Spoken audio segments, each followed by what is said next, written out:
Hello my dear students. तो बच्चों NCERT based question practice में let's continue this chapter sexual reproduction in flowering plants. Last session में मैंने आपको इस चैप्टर का एक ब्रीफ दिया था और आपको कहा था कि सब बच्चों को ये चार्ट खुद से बनाकर देखना है। अगर आप ये चार्ट खुद से बना पा रहे हैं तो इसका मतलब आपके कॉन्सेप्ट्स काफी हद तक क्लियर हैं। आप इसके क्वेश्चंस करें और अगर नहीं बन रहा है, आप अटक रहे हैं, आपको नहीं ध्यान आ रहा कि स्पोरोफाइट क्या है, गेमिटोफाइट क्या है, माइक्रोस्पोर कब बनते हैं, मेल गैमीट कब बनते हैं, तो पहले चैप्टर के कॉन्सेप्ट क्लियर करें फिर क्वेश्चन प्रैक्टिस करें। ठीक है, इसमें हमने इस चैप्टर में हमने मेल एंड फीमेल इवेंट्स, भाई हम एक फ्लावर में रिप्रोडक्शन की बात कर रहे हैं तो वी नो कि फ्लावर का जो मेल वर्ल है वो है एंड्रोशियम जो कि स्टेमन्स का बना है, और जो फीमेल वर्ल है वो है गाइनोशियम जो कार्पल या पिस्टल का बना है। तो दोनों में ही किस तरह से male gamete and female gamete का फॉर्मेशन होता है वो हमने यहाँ पे ब्रीफ भी देखा। लेक्चर तो ऑलरेडी अवेलेबल है सीरीज में, और फिर हमने इससे रिलेटेड कुछ क्वेश्चंस भी किए थे। ठीक है, होपफुली आपने खुद से भी क्वेश्चन प्रैक्टिस की होगी और आपसे क्वेश्चंस बन रहे होंगे। नहीं बन रहे तो मैं अगेन कहूंगी, इंस्टेड ऑफ बार बार इस चीज से फ्रस्ट्रेट होने से या इस चीज में डिप्रेस होने से, डिमोटिवेट होने से कि यार हमसे तो क्वेश्चन होते ही नहीं है, हमेशा पहले कॉन्सेप्ट मेकिंग पे ध्यान दिया करो। जिस टाइम तुम्हारा कॉन्सेप्ट स्ट्रांग हो जाएगा,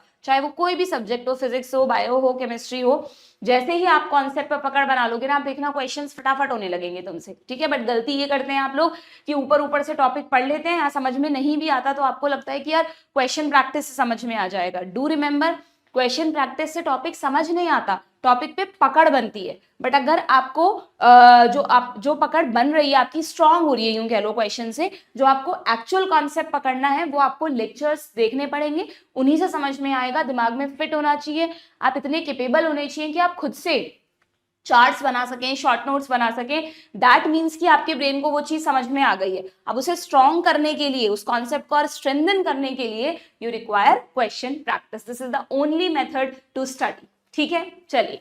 तो लास्ट सेशन में मैंने आपको कहा था कि हम पॉलिनेशन से स्टार्ट करेंगे, तो पॉलिनेशन को हम already NCERT line to line series में पढ़ चुके हैं। ठीक है, अब यहाँ पर इससे रिलेटेड क्वेश्चंस कर लेते हैं। ध्यान रखना बच्चों, इस चैप्टर में हर साल जो फिक्स क्वेश्चन है कि इस टॉपिक से आएगा ही आएगा वो पॉलिनेशन है। पॉलिनेशन से दो या दो से ज्यादा क्वेश्चंस भी आ सकते हैं आपके, तो आपको ये टॉपिक अच्छे से पता होना चाहिए और बहुत आसान टॉपिक है, यू नो दैट। ठीक है, सिंपली मीनिंग आप सबको पता है, पॉलिनेशन का मतलब पॉलन ग्रेन्स का ट्रांसफर होना। कहां से कहां ट्रांसफर होना? एंथर से स्टिग्मा पर, दैट इज पॉलिनेशन। ऐसा नहीं है कि मेल गैमीट फीमेल गैमीट तक पहुंच गए, वहां तक का पार्ट पॉलिनेशन है, नहीं। मेल गैमीट आपको पता है पॉलन ग्रेन के अंदर बंद है, pollen grain is the carrier of male gamete. अभी भी ये कंफ्यूजन तो नहीं है ना कि पॉलन ग्रेन ही मेल गैमीट होता है, never.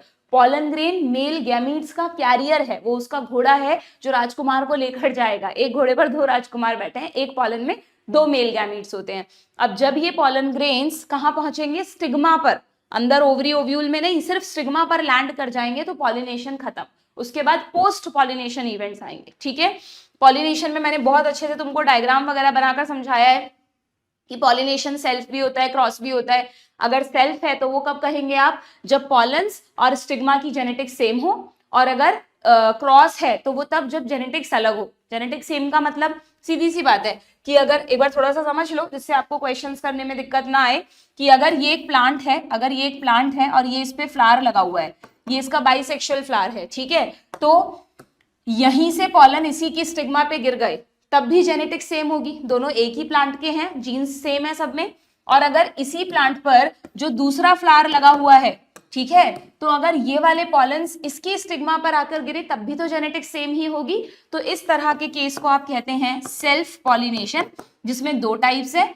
With in a same flower अगर हो रहा है तो ये ऑटोगैमी है, और दो पड़ोसी फ्लावर्स के बीच में हो रहा है तो दिस इज जीटनोगैमी। ठीक है, दिस इज जीटनोगैमी। हाँ, जीटनोगैमी बिल्कुल ठीक है ना, मैं थोड़ा स्पेलिंग चेक कर रही थी। ओके, जीटनोगैमी। एंड दूसरा केस क्या है कि ये एक प्लांट है, ठीक है, मान लो इस पे बाइसेक्सुअल फ्लावर है, और इसी स्पीशीज का एक और प्लांट है, हो सकता है उसी गार्डन में हो, कहीं और हो, कहीं भी हो। Pollen grains can go anywhere, जरूरी भी नहीं है कि पॉलन ग्रेन सेम स्पीशीज पे ही गिरे, कहीं भी गिर सकते हैं। बट अगर वो सेम स्पीशीज के फ्लावर पे गिर रहे हैं, बट डिफरेंट प्लांट होना चाहिए, सेम प्लांट नहीं, डिफरेंट प्लांट। अगर ये रोज है तो रोज का डिफरेंट प्लांट, ठीक है। ये भी हो सकता है यहां से यहां आ जाए, कुछ भी पॉसिबिलिटी है। तो अगर दो प्लांट्स के बीच में हो रहा है तो बट ऑब्वियस जेनेटिक्स डिफरेंट होगी, तो आप इसे कहेंगे क्रॉस पॉलिनेशन। स्पीशीज तो सेम होगी ना, स्पीशीज डिफरेंट मत कर देना, स्पीशीज डिफरेंट होगी तो पॉलन ग्रेन अगर गिर भी जाएगा, स्टिग्मा पे पहुंच भी जाएगा, तो वो जर्मिनेट नहीं करेगा, उनके बीच में केमिकल कोडिंग नहीं होगी। सब कुछ हम बहुत अच्छे से पढ़ चुके हैं। यहाँ पर दोनों ही केस में जेनेटिक्स क्या रहती है, सेम रहती है, ठीक है।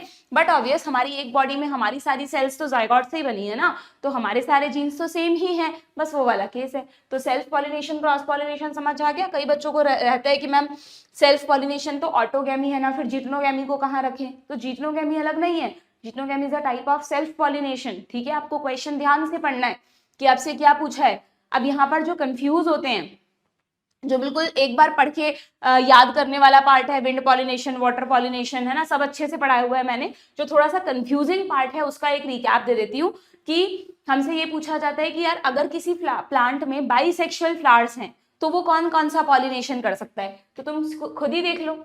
अगर किसी प्लांट में बाइसेक्सुअल फ्लावर्स हैं तो वो सब तरह का पॉलिनेशन कर सकता है ना बच्चों, वो ऑटोगैमी भी कर सकता है, जिटनोगैमी भी कर सकता है, and but obvious cross pollination भी करेगा। आप कई बार ऐसे इमेज बना लेते हो कि यार बाइसेक्सुअल फ्लावर है ना, तो ये तो ऑटोगैमी करेगा। हाँ ठीक है, ये ऑटोगैमी कर सकता है, बट इसका मतलब ये नहीं है कि ऑटोगैमी ही करेगा। अगर ये ऑटोगैमी ही करता तो तुम खुद सोचो, दुनिया में ज्यादातर प्लांट्स बाइसेक्सुअल फ्लावर रखते हैं, सब में ऑटोगैमी ही होती है हमेशा। और अगर सब में ऑटोगैमी होती तो फिर वेरिएशन कैसे आते, फिर तो इनब्रीडिंग डिप्रेशन हो जाता ना। ऑटोगैमी को इनब्रीडिंग कहते हैं हम, इनब्रीडिंग यानी अपनी ही जेनेटिक्स वाले से पॉलिनेट करना।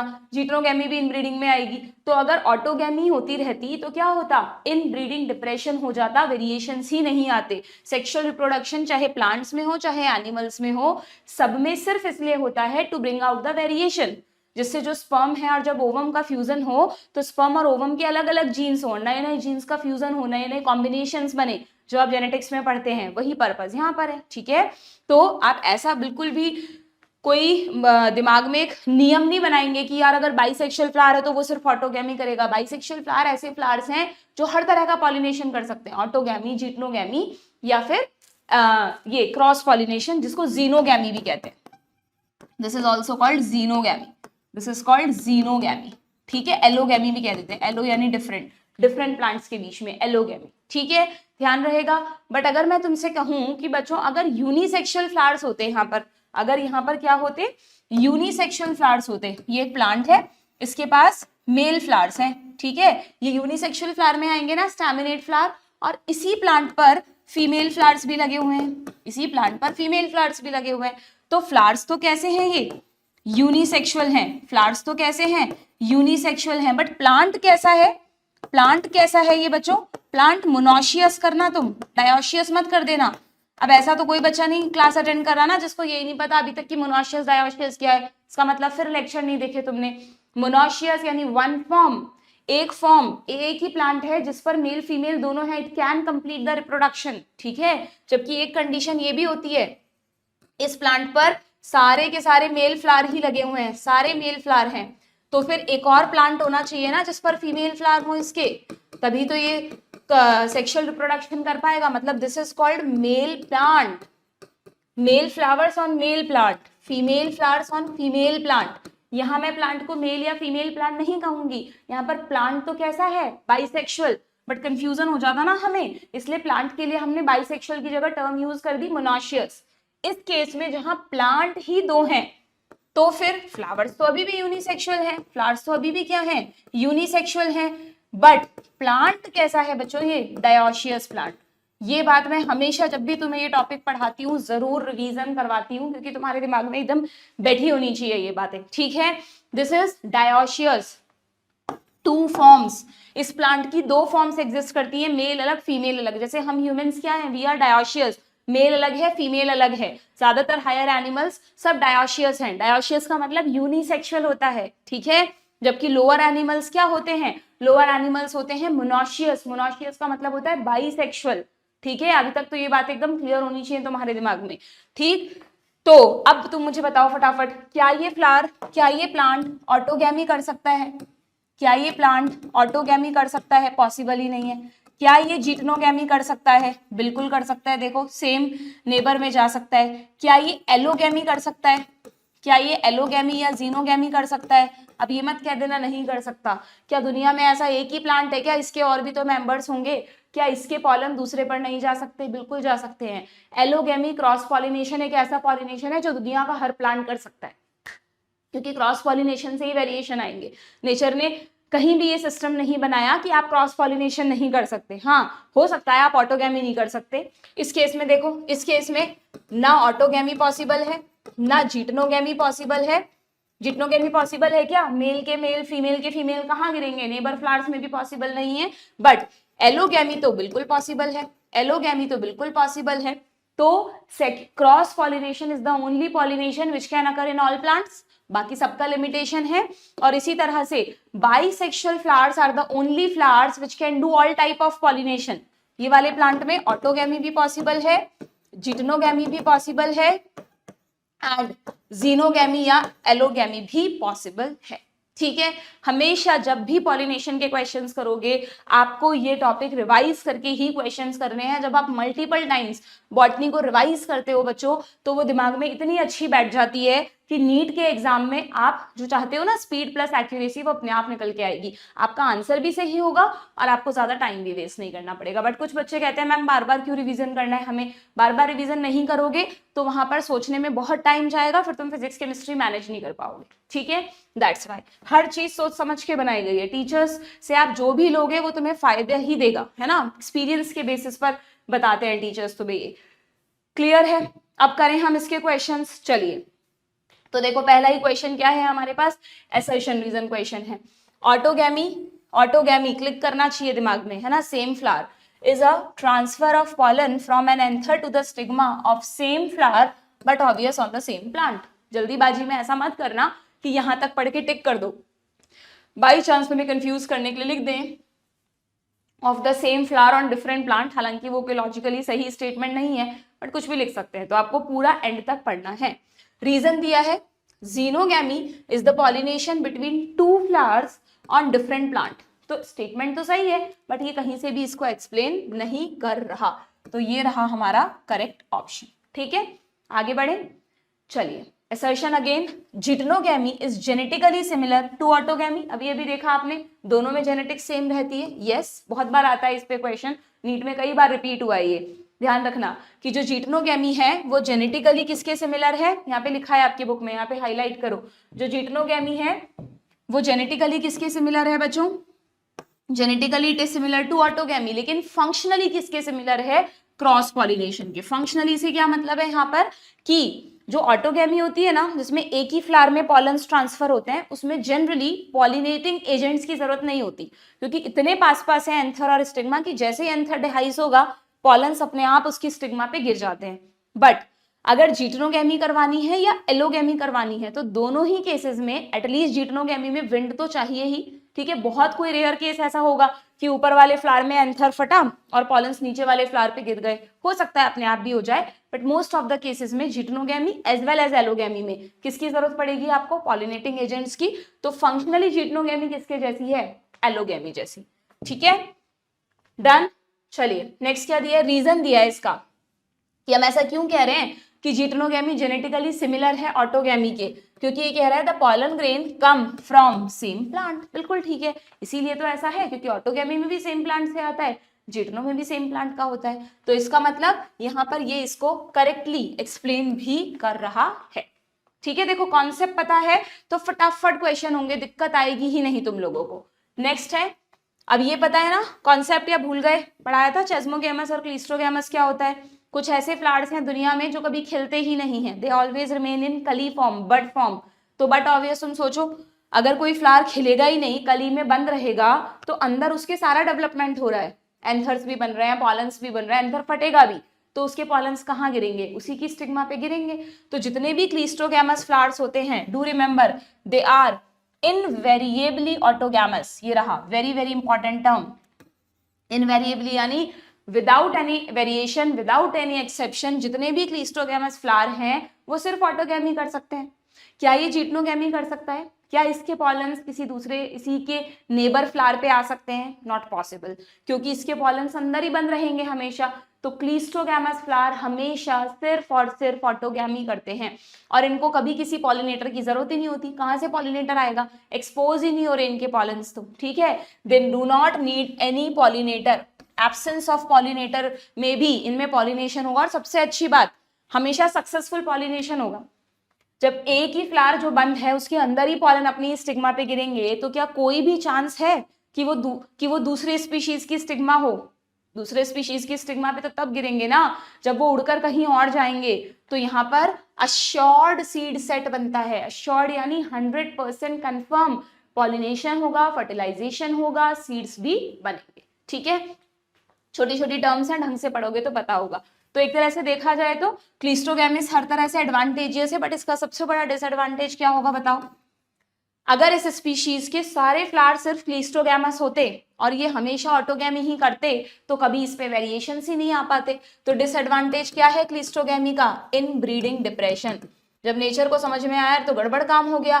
तो नेचर ने कहा एक काम करते हैं कि जिस प्लांट में क्लिस्टोगैमस फ्लावर्स हैं उस प्लांट में थोड़े से चेस्मोगैमस फ्लावर भी बना देते हैं। नॉर्मली चेस्मोगैमस मतलब जो अपने चारों तरफ है खिलने वाले फ्लावर्स, ठीक है, वो भी बना देते हैं। तो चेस्मोगैमस फ्लावर्स भी बना दिए, तो अब क्या होगा? करने दो इन्हें ऑटोगैमी। जो ऊपर की तरफ चेस्मोगैमस फ्लावर हैं वो बाकी सब करेंगे, जिटनोगैमी भी करेंगे, क्रॉस पॉलिनेशन भी करेंगे, तो वेरिएशंस आ जाएंगे। इससे एक फायदा ये मिल गया कि सीड्स खूब सारे मिल जाएंगे, बनेंगे ही बनेंगे, और इससे फायदा मिल गया कि वेरिएशंस आ जाएंगे। ठीक है, तो दोनों जनरली आपको जो भी क्लिस्टोगैमस के एग्जाम्पल मिलेंगे वहां पे साथ में चेस्मोगैमस भी मिलेंगे। ठीक है, क्लियर है क्या? और ये देखो क्लिस्टोगैमस जनरली बच्चों अंडरग्राउंड होते हैं, ये रूट्स नहीं है, ये अंदर ब्रांचेस हैं, क्योंकि इनको बाहर आने की जरूरत ही नहीं है, ये मिट्टी में दबे रहते। से मूंगफली हमें मिट्टी में क्यों मिलती है? मूंगफली एक बीज है और बीज तो हमेशा फ्रूट से बनता है, फ्रूट में होता है, और फ्रूट हमेशा फ्लावर से बनता है। तो फ्लावर कहाँ से मिट्टी में आए, कभी सोचा है तुमने? क्योंकि मूंगफली में, जिसको आप बोलते हैं हाइपोजिया, हाइपोजिया नाम है ना इसका साइंटिफिक नेम, आपकी बुक में दे नहीं रखा, ग्राउंडनट लेग्यूम्स में आती है। इसमें क्या होता है, नीचे जमीन में अंडरग्राउंड फ्लावर्स बने हैं ये क्लिस्टोगैमस वाले, इन्हीं से फिर वो मूंगफली बनती है जो आप सर्दियों में बड़े मजे से खाते हो। खाया करो, yes it is very rich in protein. ठीक है, तो अभी तो आप जैसे रात को पढ़ाई करते हो सर्दियों में, तो आप थोड़ी सी अपने साथ पीनट्स है, मूंगफली है, या कुछ भी ऐसी अच्छी चीजें जो सर्दियों में आती हैं, गुड़ है, चने हैं, ये सब लेके बैठ सकते हो। और आपको थोड़ी सी नींद आ रही हो, वैसे मैं नहीं कहूंगी कभी भी कि नींद को अवॉइड करें, हाँ, बट अगर लग रहा है तो हाँ बीच बीच में या दिन में धूप में पढ़ाई कर रहे हो तो इन सब चीजों को जरूर लिया करो। कहीं ना कहीं ये तुम्हें बहुत न्यूट्रिशन देती है ना। आपके घर के तिल के लड्डू, गुड़ एंड तिल के जो लड्डू होते हैं वो भी इस समय, अभी मैं कल पढ़ रही थी उसमें आया था कि तिल हीमोग्लोबिन बहुत अच्छा बढ़ाता है ना, सर्दियों के लिए हमारी बॉडी को केपेबल बनाता है, गर्म रखता है। तो जो भी हमारे पुराने जमाने की चीजें हैं वो सब हमें यूज करनी चाहिए। ऐसा नहीं कि भूख लगी और हमेशा चिप्स और वेफर्स खा रहे हैं, नहीं, उसमें कुछ न्यूट्रिशन नहीं मिलने वाला तुम्हें। ठीक है, चलो, तो ये समझ में आ गया क्या तुम्हें अच्छी तरह से? हाँ, तो इसके एग्जाम्पल्स तुम्हारी बुक में दे रखे हैं, कॉमेलिना, वायोला और ऑक्सैलिस। तीनों आपको ध्यान रखना है, वायोला, ऑक्सैलिस, कॉमेलिना, तीनों में दोनों तरह के फ्लावर्स हैं। और ये भी ध्यान रखना, वायोला का कॉमन नेम है कॉमन पैंसी। ठीक है, क्लियर है? अब कर लो। चेस्मोगैमस फ्लावर, चेस्मोगैमस यानी खिलने वाले flower, they require pollinating agents, yes. Cleistogamous flowers do not expose there sex organs, बिल्कुल ठीक है, बंद रह रहे हैं ना हमेशा, तो एंड्रोशियम गायनोशियम कभी बाहर ही नहीं आएंगे। दोनों सही हैं बट करेक्ट एक्सप्लेनेशन नहीं है, सो ऑप्शन बी। ठीक है, चलिए नेक्स्ट क्वेश्चन पर आते हैं। हाँ, ये तो हुई बात टाइप ऑफ फ्लावर की। ठीक है, अब आ जाओ तुम इस चीज पर कि कौन कौन से पॉलिनेटिंग एजेंट्स है। पूरा नहीं पढ़ाऊंगी, अच्छे से पढ़ा रखा है, जिसे नहीं पता लेक्चर में जाके देख लो। इसमें तुम्हें इंडिविजुअल पॉइंट्स पता होने चाहिए कि जो विंड पॉलिनेशन करेंगे, हम चाहते हैं कि पॉलन्स को हवा अपने साथ उड़ाकर ले जाए, तो पॉलन ग्रेन्स कैसे होने चाहिए, स्टिकी या ड्राई? कोई ड्राई चीज अच्छे से उड़ेगी या स्टिकी चीज? ड्राई। तो बट ऑब्वियस विंड पॉलिनेशन में पॉलन ग्रेन्स ड्राई होने चाहिए। हैवी होने चाहिए कि लाइट होने चाहिए? लाइट वेटेड होने चाहिए। ठीक है, कोई बड़े बड़े किट वगैरह नहीं बनाने पॉलन किट, बिल्कुल फ्री पॉलन्स होने चाहिए, छोटे साइज के, बहुत सारे नंबर में बनने चाहिए, क्योंकि wind pollination is a random, completely random. जब इंसेक्ट या बर्ड होता है तो वहां तो कई बार म्यूचुअलिज्म आ जाता है कि ये बर्ड इसी पर जाएगा, बट विंड एंड वाटर में तो ऐसा कोई चांस नहीं है। It is a by chance process कि क्या पता सही जगह पहुंच भी जाए या क्या पता गलत जगह पहुंच जाए। ठीक है, तो विंड पॉलिनेशन के सब कैरेक्टर्स दे रखे हैं। इसकी कॉमन एग्जांपल में हमेशा याद रखो पोएसी फैमिली, ग्रासेस यानी सीरियल्स, ग्रासेस बच्चों सीरियल्स का कॉमन नेम है। एंड आपको लास्ट सेशन में भी बताया था इसकी फैमिली है पोएसी, जिसका पुराना नाम है ग्रैमिनी। तो कुछ भी आ सकता है ऑप्शंस में लिखा हुआ। ग्रासेस मतलब सिर्फ वो वाली घास मत समझना तुम, ग्रासेस सीरियल्स को कॉमनली कहा जाता है। जो व्हीट, राइस, मेज, सॉर्गम, ये सब है ना, ज्वार, मक्का, बाजरा वगैरह, ये सब पोएसी में आता है, सीरियल्स में आता है, ठीक है, क्लियर है। इनमें जनरली विंड पॉलिनेशन होता है। देन अगर हम इसकी बात करें, इसकी वाटर पॉलिनेशन की, तो इसमें जॉस्टेरा और वेलिस्नेरिया का अलग अलग पढ़ाया है मैंने आपको, है ना, कि अगर मान लो जो प्लांट है उसके फ्लावर्स अगर ऊपर सरफेस ऑफ वाटर तक आ रहे हैं और वहां पर पॉलिनेशन हो रहा है तो एपीहाइड्रोफिली। और जॉस्टेरा का डायग्राम इसमें नहीं है, तो मैंने तुम्हें बताया था जॉस्टेरा में सी ग्रासेस, ग्रासेस नीचे होती हैं, तो अगर नीचे ही, इसमें है नहीं डायग्राम, ये नहीं है, तो अगर नीचे की तरफ प्लांट्स हैं पानी में अंदर डूबे हुए हैं तो पॉलन ग्रेन्स भी अंदर ही रहेंगे, तो हाइपोहाइड्रोफिली, ठीक है, ये वाटर पॉलिनेशन। क्या कोई ऐसा प्लांट है बच्चों पानी में रहने वाला जिसमें वाटर पॉलिनेशन ना होता हो?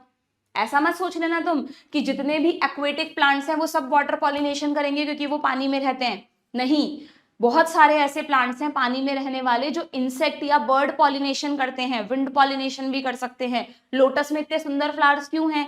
To attract the biotic agents. या वाटर हाइसिंथ पढ़ते हैं हम, टेरर ऑफ बंगाल, याद रखना, बहुत बार आया है नीट में, ये रहा वाटर हाइसिंथ, जलकुंभी, वाटर लिली, इनमें बहुत ब्यूटीफुल फ्लावर्स होते हैं टू अट्रैक्ट द इंसेक्ट्स, ठीक है। तो इनमें कौन सा पॉलिनेशन होता है? नीट में आया था इंसेक्ट या विंड पॉलिनेशन भी हो सकता है, हालांकि विंड में कोई अट्रैक्टिव एजेंट्स की जरूरत नहीं है, बट ठीक है, थोड़े बहुत इनमें विंड भी हो सकता है क्योंकि फ्लावर ऊपर की तरफ रहते हैं, ठीक है, ओके, ध्यान रहेगा। तो वो कौन से एक्वेटिक प्लांट्स हैं जिनमें वाटर पॉलिनेशन नहीं होता? ये वाले, लोटस वगैरह भी लिख सकते हो। और वो कौन से एक्वेटिक प्लांट्स हैं जिनमें वाटर पॉलिनेशन होता है? तो फिर वेलिस्नेरिया एंड हाइड्रेला, ये दोनों में तो एपीहाइड्रोफिली, पानी के ऊपर होता है, सरफेस पर होता है, और जॉस्टेरा जिसको बोलते हैं सी ग्रासेस, इसमें ये पानी के अंदर डूबी हुई होती है। इसमें तुम ऐसे डायग्राम बना के रख सकते हो कि अगर ये पानी है तो ये रही जॉस्टेरा, बिल्कुल ग्रास की तरह दिखते हैं, तो इनमें बट ऑब्वियस पॉलन ग्रेन्स का जो ट्रांसफर होगा वो पानी के अंदर होगा, तो इसमें हाइपोहाइड्रोफिली, ठीक है, हाइपोहाइड्रोफिली। दिमाग में इमेजेस हैं, कई बार पढ़ा है, समझा है, तो नहीं भूलोगे चीजों को। रिवीजन ऐसे होता है, समझ रहे हो तुम अपने नोट्स उठाते हो, पूरा एक एक वर्ड पढ़ रहे हो और पूरा चैप्टर रिवाइज करने में तुम्हें 3 से 4 दिन लग गए, 1-1 घंटा पढ़ो, 3-4 घंटे तो लग ही जाएंगे, थ्योरी पढ़ने बैठोगे तो उसका कोई फायदा नहीं है। रिवीजन का मतलब आपने एक टॉपिक उठाया, उसमें तुम सोचते जा रहे हो, देखते जा रहे हो, या क्वेश्चंस के साथ साथ चीजें आपको रिमाइंड होती जा रही हैं, तो मतलब वो टॉपिक आपका पक्का है, ठीक है, क्लियर है, डन। चलिए तो हम देख लेते हैं। और हाँ, वो ये भी ध्यान रखना कि वाटर एंड विंड दोनों एबायोटिक है ना, तो इनमें से सबसे लीस्ट पॉलिनेटिंग एजेंट कौन है? Water. Water is quite rare in angiosperm, सबसे कम पूरे एंजियोस्पर्म में अभी तक सिर्फ हमें 30 जीनस पता है, 30 जेनेरा पता है जिनमें वाटर पॉलिनेशन होता है, और ये 30 जेनेरा मोनोकॉट्स के हैं। तो तुम्हें एक चीज और पता चल गई कि वेलिस्नेरिया, हाइड्रेला एंड जॉस्टेरा तीनों मोनोकॉट्स के एग्जाम्पल हैं, ठीक है, क्लियर है। अब देखो तुम क्वेश्चंस क्या है, विंड पॉलिनेशन फ्लावर्स कैसे होंगे बताओ। विंड पॉलिनेशन में स्मॉल सही है, ब्राइटली कलर्ड गलत है, small large number of non sticky pollen सही है, नेक्टर की जरूरत नहीं है विंड में, स्मॉल नेक्टर की जरूरत नहीं है, तो ऑप्शन बी, ठीक है। समझ में आ रहा है किस अप्रोच से क्वेश्चंस करते हैं।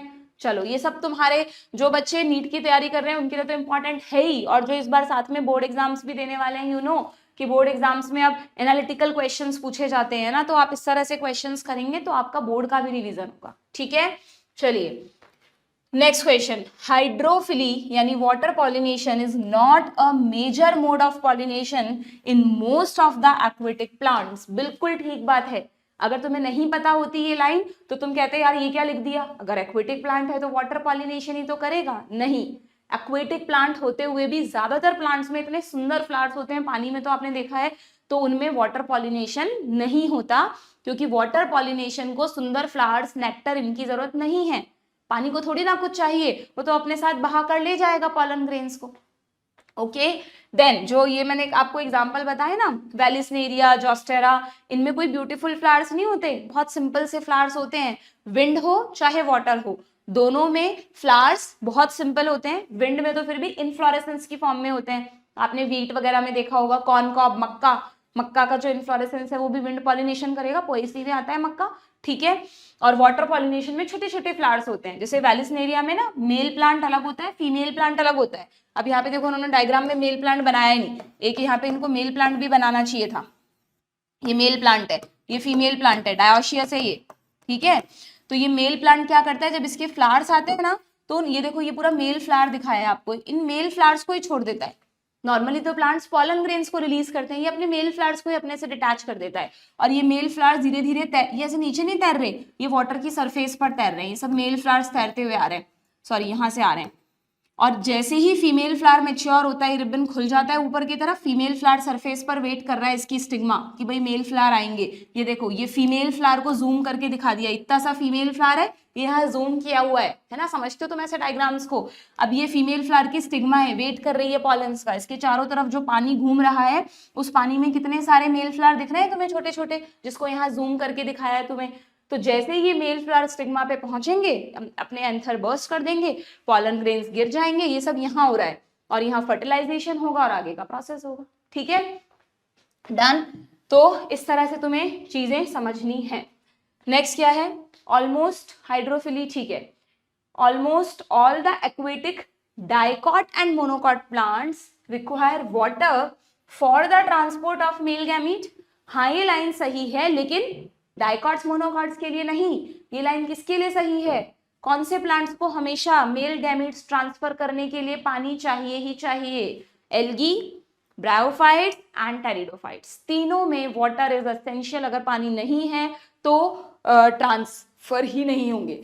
क्या ये तीनों प्लांट्स पॉलन्स बनाते हैं? क्या कहीं भी इसमें आपने प्लांट किंगडम याद करो, याद आना चाहिए, पर तैयारी पक्की है तो याद आना चाहिए, नहीं याद आ रहा तो तैयारी अभी सही नहीं है तुम्हारी। ठीक है, प्लांट किंगडम में हमने पढ़ा था जो शुरू के 3 डिविजन हैं, एल्गी, ब्रायोफाइटा, टेरिडोफाइटा, उनमें ऐसे मेल गैमीट्स होते हैं। ये मेल गैमीट है खुद, इसके चारों तरफ कोई पॉलन नहीं है, इसी मेल गैमीट में 2 फ्लैजिला लगे हुए हैं। ये रहा, एल्गी में अलग अलग टाइप के थे, ब्रायोफाइट एंड टेरिडोफाइट में तो ऐसा ही था। बायफ्लैजिलेटेड मेल गैमीट्स को कहते हैं एंथेरोजॉइड्स, याद आया, एंथेरोजॉइड्स। एल्गी में डिपेंड करता है आइसोगैमी, एनाइसोगैमी, ऊगैमी, उसके बेस पर फ्लैजिलेटेड भी हो सकते हैं, नॉन भी हो सकते हैं। ठीक है, बट यस तीनों लोअर डिविजन्स में water is essential for transfer of male gametes. ठीक है, जबकि जिम्नोस्पर्म एंड एंजियोस्पर्म में दोनों में मेल गैमीट को कैद कर लिया पॉलन ग्रेन ने। अब जिम्नोस्पर्म में तो हमेशा विंड पॉलिनेशन होगा, और एंजियोस्पर्म में हम देख रहे हैं तरह तरह के पॉलिनेशन होंगे। तो ये लाइन हो गई पूरी तरह से गलत। ठीक है, तो यहाँ पर असर्शन करेक्ट है, रीजन रॉन्ग है, यानी ऑप्शन बी। ठीक है, डन। समझ में आ रहा है, मेरे साथ साथ चीजें याद आ रही हैं तुम्हें? आ रही हैं तो ही मतलब है, नहीं आ रही आपको लग रहा है कि यार ये तो बहुत फास्ट हो गया, कुछ समझ में नहीं आ रहा, तो अगेन कहूंगी पहले लेक्चर्स देखो, कॉन्सेप्ट्स बनाओ, फिर इन सेशंस को देखो, तो ही तुम्हें फायदा होगा। ठीक है, नेक्स्ट सिंपल सा क्वेश्चन है, dash is aquatic plant showing insect pollination. इनमें से कौन सा एक्वेटिक प्लांट है जिसमें बहुत सुंदर फ्लावर्स होते हैं? ये रहा वाटर हाइसिंथ। जस्ट इन दोनों में एपीहाइड्रोफिली, इसमें हाइपोहाइड्रोफिली, तो सीधा सीधा ऑप्शन डी हो जाएगा। ये तीनों तो वाटर पॉलिनेशन के एग्जांपल है। ठीक है, the aquatic plant having long and ribbon like pollens. अच्छा, अब यहां पर भी एक कंफ्यूजन होता है, देखना, जब हम वेलिस्नेरिया की बात कर रहे हैं तो वेलिस्नेरिया में फीमेल फ्लावर का जो स्टॉक है वो रिबन लाइक है, मेल फ्लावर्स लगभग गोल गोल है, स्फेरिकल, जिससे वो इजीली यहाँ तैर सके। ठीक है, मेल फ्लावर्स रिबन लाइक नहीं है, फीमेल फ्लावर का स्टॉक रिबन लाइक है। लेकिन जब हम जोस्टेरा का डायग्राम बनाते हैं, इसलिए मैंने तुम्हें बनवाया था लेक्चर में, तो हमने जोस्टेरा में देखा था बच्चों, उसमें भी मेल फीमेल अलग अलग होता है। तो जोस्टेरा में क्या होता है, जब ये पॉलन ग्रेन्स रिलीज करते हैं ना अपने, तो इस तरह के पॉलन ग्रेन्स होते हैं, रिबन लाइक पॉलन ग्रेन्स। ठीक है, ये जो पॉलन ग्रेन्स हैं ये इनको इसलिए रिबन लाइक बनाया गया जिससे ये तैरकर ऊपर ना चले जाए, क्योंकि इनका प्लांट नीचे है ना, तो इनको अंदर ही रहना है, तो इनमें ऐसे रिबन लाइक फिलामेंटस स्ट्रक्चर बना दिए जिससे ये अंदर ही तैरते रहें। तो अगर आपसे पूछें कि किसमें पॉलन ग्रेन्स रिबन लाइक है, तब तो आंसर होगा जोस्टेरा। बट अगर पूछें कि किसमें फ्लावर रिबन लाइक है या फीमेल फ्लावर रिबन लाइक है, तो फिर आपका आंसर होगा वेलिस्नेरिया। ये ध्यान देने वाली बात है। ठीक है, क्लियर। तो यहाँ क्या बोला है आपसे कि कौन से प्लांट में पॉलन ग्रेन रिबन लाइक होते हैं, तो आपका आंसर होगा जोस्टेरा। ये एक बार में तभी याद आएगा जब आपने अच्छे से पढ़ा है और कई बार रिवाइज किया है। Botany is not only to study, कि आपने पढ़ लिया एक बार, बहुत कॉन्सेप्ट क्लियर हो गए, सब्जेक्टिव एग्जाम दे दिया या एक टेस्ट दे दिया, आपके फुल मार्क्स आ गए उसमें, अब चैप्टर पक्का नहीं। जैसे ही 2-3 महीने होंगे आप सब कुछ भूल जाओगे, आपको रिवीजन करना पड़ेगा, कांस्टेंट रिवीजन करना पड़ेगा। ठीक है, नेक्स्ट नेक्स्ट क्वेश्चन क्या है, बायोटिक एजेंट, चलो मैच करो। जूफिली किसे कहते हैं, जू मतलब एनिमल्स, तो बट ऑब्वियस ये रहा, ठीक है। एक इसमें लिखा नहीं है बट एक टर्म होती है बच्चों एनिमोफिली, इसको कई बार आप एनिमल समझ जाते हो, यहाँ एनिमोफिली एयर पॉलिनेशन के लिए आता है, ठीक है। हाइड्रो तो वाटर के लिए आता ही है, एनिमो एयर के लिए आता है, तो एनिमल्स के लिए आता है जूफिली। ऑर्निथोलॉजी बर्ड्स की स्टडी को कहते हैं, तो ये रहा। एंटोमो, एंटोमो इंसेक्ट्स के लिए आता है, तो ये रहा। कीरोप्टेरो, कीरोप्टेरा बैट का ऑर्डर है, तो जो रात में फ्लावर्स खिलते हैं ना उनका पॉलिनेशन बैट या नॉक्टर्नल एनिमल्स करते हैं, तो ये बैट, ठीक है। हालांकि आपकी एनसीईआरटी में ये टर्म्स नहीं है तो अब क्वेश्चंस नहीं आते, सबके लिए एक एक टेक्निकल टर्म होती है, बट ठीक है एक क्वेश्चन मैंने ले लिया, पुराने पीवाईक्यूज में आपको ये मिल जाएगा, पहले बहुत फ्रिक्वेंटली पूछते थे, ठीक है। करो भाई मैच, ए को फोर्थ से मैच करो, बी को फर्स्ट से करो, ए को फोर्थ से, बी को फर्स्ट से, ये रहा ऑप्शन सी। आगे बढ़े, नेक्स्ट नॉट करेक्ट बताना है, नॉट करेक्ट, जल्दीबाजी में नॉट नहीं पढ़ा और करेक्ट पढ़ लिया तो गड़बड़ हो जाएगी, ठीक है। Pollen grains of many species can germinate on the stigma, can germinate on the stigma of a flower। ये कह रहा है एक ही फ्लावर की स्टिग्मा पे कई स्पीशीज के पॉलन जर्मिनेट कर सकते हैं, गलत। कई पॉलन्स तो जर्मिनेट कर सकते हैं, एक ही स्टिग्मा पे 100 पॉलन्स भी जर्मिनेट कर सकते हैं, 100 पॉलन ट्यूब भी अंदर जा सकती हैं, बट शर्त ये है कि वो पॉलन सेम स्पीशीज के होने चाहिए, डिफरेंट स्पीशीज के नहीं चलेंगे, ठीक है। तो ये यहीं पर गलत हो गया, पहले वैसे हमें मिल गया बट हमेशा ध्यान रखो इस तरह के क्वेश्चंस में हैबिट बनाओ कि एटलीस्ट 2 स्टेटमेंट तो पढ़ो ही, क्योंकि कई बार जब हम गलत पढ़ लेते हैं ना, नॉट करेक्ट या करेक्ट, तो जैसे हम दूसरा स्टेटमेंट पढ़ते हैं तो हमें लगता है यार ये तो दोनों सेम सेम हो रहे हैं, ऐसा कैसे हुआ। तो हमेशा हैबिट बनाओ नॉट करेक्ट या करेक्ट में एटलीस्ट 2 स्टेटमेंट तो पढ़ो, सारे पढ़ोगे तो बहुत अच्छी बात है और कॉन्फिडेंट हो जाओगे अपने आंसर पे। कभी कोई गलती है जो नहीं दिख रही है तो दूसरा पढ़ोगे तब उसमें मिल जाएगी, ठीक है। Insects that consume pollen or nectar without bringing pollination are the robbers, बताया था है ना। कुछ ऐसे इंसेक्ट्स भी होते हैं जो पॉलन्स ले जाते हैं बट उसके बदले में पॉलिनेशन नहीं करते, तो उन्होंने डाका डाल दिया, चोरी कर ली पॉलन्स की। पॉलन जर्मिनेशन एंड उसके बाद पॉलन ट्यूब की growth are regulated by chemical of pollen interacting with pistil, बिल्कुल ठीक है, अभी आएंगे हम इस पे, पोस्ट पॉलिनेशन की बात है ये। Some reptiles have been reported as pollinators, क्या कोई रेप्टाइल पॉलिनेशन करता है, हाँ बिल्कुल करता है। गेको लिजर्ड, आपने गार्डन लिजर्ड कैलोटीज को घूमते हुए नहीं देखा प्लांट्स पे, कैमेलियन, बहुत सारे रेप्टाइल्स हैं जो प्लांट्स पे घूमते हैं, ट्रीज पे घूमते हैं, तो yes they do pollination, NCERT में लिखा है, पढ़ लेना। तो नॉट करेक्ट में हो गया ऑप्शन ए, ठीक है। आगे बढ़े, नेक्स्ट क्या है, अच्छा ये क्वेश्चन आ गया अब आपके, अब पॉलिनेशन में ही ये सारे अलग अलग पॉलिनेटिंग एजेंट्स हैं, इनके बारे में हमने पढ़ रखा है। अच्छा यहाँ पर कुछ एग्जांपल्स हैं, शायद इससे रिलेटेड कोई क्वेश्चन लेना मैं भूल गई होंगी, कि इसमें आप देख लेना कुछ ऐसे भी पॉलिनेटिंग एजेंट्स हैं जो कि फिक्स है उनका कि वो इसी प्लांट का पॉलिनेशन करेंगे और वो प्लांट इसी इंसेक्ट से पॉलिनेट होगा और किसी से नहीं होगा, मतलब उनमें कई सालों से पॉलिनेशन होता आ रहा है और इतने पक्की रिलेशनशिप बन गई, बोलते हैं दो दोस्त बेस्ट फ्रेंड्स एकदम, कि एक दूसरे के बिना रह ही नहीं सकते, बिल्कुल वैसे वाले प्लांट पॉलिनेटर्स होते हैं कई, कि ये प्लांट सिर्फ इसी से पॉलिनेट होगा और ये जो इंसेक्ट है जो इस प्लांट को पॉलिनेट कर रहा है वो इंसेक्ट उस प्लांट के बिना अपना लाइफ साइकिल ही पूरा नहीं कर सकता, क्योंकि वो इंसेक्ट अपने एग्स उस प्लांट की ओवरी में देता है जनरली, ठीक है। तो ऐसे एग्जाम्पल्स में पढ़ा रखा है मैंने तुम्हें, ऐसे एग्जाम्पल्स में एक तो तुम्हें याद रखना है अमॉर्फोफेलस, है ना। अमॉर्फोफेलस का एक मॉथ के साथ होता है, एक मॉथ होती है, इंसेक्ट है, उसके साथ होता है। देन यक्का का भी एक मॉथ के साथ है, मॉथ एंड यक्का, ठीक है। उसके अलावा फिग का भी तो होता है वास्प के साथ, इसमें नहीं आया क्या, फिग का होता है वास्प के साथ, वो शायद इकोलॉजी में है वो एग्जाम्पल, है ना। ये 3 एग्जाम्पल्स याद रखने हैं आपको। चलिए देन हाँ अब इस पे आते हैं, इस पे भी बहुत इंपॉर्टेंट क्वेश्चंस बनते हैं, अच्छे क्वेश्चंस बनते हैं। आउट ब्रीडिंग डिवाइसेस, इन ब्रीडिंग बताया अभी जिसमें जेनेटिक्स सेम है, तो आउट ब्रीडिंग कौन हुआ, एलोगेमी, क्रॉस पॉलिनेशन। वैसे भी नेचर चाहती है कि ज्यादातर केस में क्रॉस पॉलिनेशन हो, क्योंकि क्रॉस पॉलिनेशन में क्या होगा, वेरिएशंस आएंगे। तो अब तुम सोचो, 2 कॉन्ट्राडिक्टरी बात नहीं हो गई, कि हम कह रहे हैं कि ज्यादातर प्लांट जो हम देखते हैं वो बाइसेक्सुअल फ्लावर रखते हैं, और बाइसेक्सुअल फ्लावर में तो ज्यादा चांस तो इन ब्रीडिंग के है ना, जैसे ही फ्लावर खिला, एंथर फटा, पॉलन्स गिरे, अपनी स्टिग्मा पे पॉलिनेशन हो गया। या जीटनोगैमी हो गई। एलोगैमी तो तब जाके होगी जब सक्सेसफुल पॉलिनेशन होगा किसी एजेंट के थ्रू, यस और नो। अब नेचर ने कहा ये तो बड़ी प्रॉब्लम वाली बात है कि ज्यादातर प्लांट्स को हमने बाइसेक्सुअल फ्लावर्स के साथ बनाया है और फिर भी हम चाहते हैं कि ये क्रॉस पॉलिनेशन करें, आउट ब्रीडिंग करें, जबकि इनमें तो इनब्रीडिंग का बहुत अच्छा चांस है।